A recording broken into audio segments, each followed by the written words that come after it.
This video is sponsored by Buymode Shopping App. Buymode e-shopping application is one of the online shopping app now available on Play Store and App Store. Link in my description. Check it now.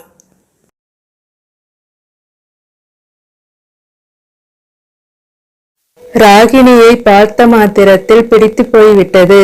Copy எடுத்துக்கொண்டதும் பெண்ணின் தந்தை தணிகாசலம் கேட்டார், மாப்பிள்ளைக்கு பெண்ணை பிடிச்சிருக்கா என்று. ஆமாம் என்றே சொல்ல எத்தனித்த போது கீதா வந்து மனதிற்குள் எட்டி பார்த்து விட்டு போனாள். அக்காவிடம் காதில் ரகசியமாக சொன்னான் விஜய். அதைப்படிதான் முடியும், இருந்தாலும் கேட்டு பார்க்கிறேன் என்று சொன்ன விஜயின் அக்கா, எங்களுக்கு ராகிணியை ரொம்ப பிடிச்சிருக்கு, ஒரு சின்ன விஷயம் என்று இழுத்தாள். என்னம்மா, என்ன விஷயம் என்று பதட்டமாக ராகிணியின் அம்மா ரிஜினம்மா கேட்டாள்.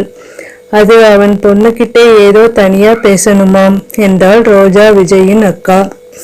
இதுதானா பெரிய விஷயம், பேச சொல்லிட்டா போச்சு என்று தணிகாசலம் மகன் சந்திராவிடம், டேய், உன் அறைக்கு மாப்பிள்ளையை கூட்டிட்டு போ என்றவர் மனைவியிடம், உன் பொண்ணை கொஞ்சம் அவரிடம் பேச அனுப்பு என்றார்.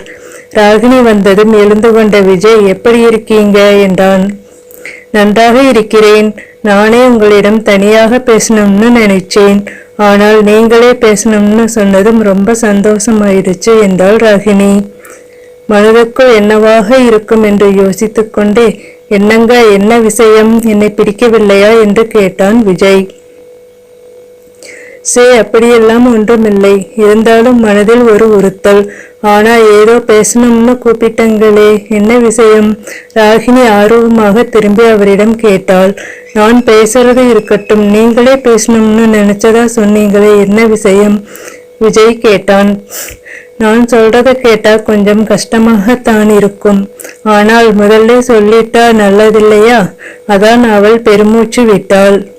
அவன் எதுவும் பேசாமல் அவள் முகத்தையே பார்த்தான். உங்க பேர் என்ன சொன்னீங்க? சொல்லவே இல்லையே. என் பேர் விஜய். விஜய், நான் ஏற்கனவே ஒருத்தரை கொஞ்சம் காதலிச்சவர், ஆனால் அவர் கொஞ்சம் சரியான ஆளா இல்லாததால் மட்டுமில்லாமல் தீவிரவாத கூட்டத்திலே இருந்ததாலே பிரிஞ்சிட்டேன். உங்களை பார்த்ததும் நீங்கள் என்னை பிடிக்கவில்லை என்று சொன்னால் கூட உங்களிடம் இந்த விஷயத்தை பகிர்ந்து கொள்ள நினைத்தேன். இதுதான் திருமணத்திற்கு பிறகு ஏன் முன்னாலேயே சொல்லலன்னு சொல்லக்கூடாது பாருங்க என்றால் ராகினி மனசு லேசாக உணர்ந்தவாறு. சிரித்தான் விஜய். ஏன் விஜய், நான் என்ன சோக்கடித்தேனா சிரிக்கிறீர்கள்? ஆமா, நீங்க கூட என்கிட்ட ஏதோ பேசுனீங்களே, அதை கேட்க வேண்டும் என்றுதான் மனதுக்குள்ளே கேட்டுக்கிட்டே இருக்கேன். சொல்லுங்க, பொண்ணுகிட்டே பேசணும்னு கூப்பிட்டீங்களே, என்ன விஷயம் என்றால், நீங்கள் உன்னை எனக்கு பிடிச்சிருக்கு, அதனாலே நீ வா போன்னு கூப்பிடலாம்னு நினைக்கிறேன். நீ சொன்ன அதே விஷயத்தை தான் தெளிவாக்கிடணும்னு நினைச்சேன். இதான்னு ஒரு பெண்ணை காதலிச்சேன், பணக்கார மாப்பிள்ளை கிடைச்சதும் விட்டுட்டு போயிட்டா. கல்யாணத்துக்கு முன்னாலே உன்னிடம் சொல்லிடணும்னு நினைச்சேன், அதுக்காகத்தான் உன்னோடு கொஞ்சம் பேசணும்னு நினைச்சேன் என்றான். இப்பத்தான் நீங்க சிரித்ததற்கு அர்த்தம் புரிகிறது. இரு புண்பட்ட உள்ளங்கள் புதிதாக இணைய போகின்றன, சந்தோஷம்தான் என்றாள் ராகினி.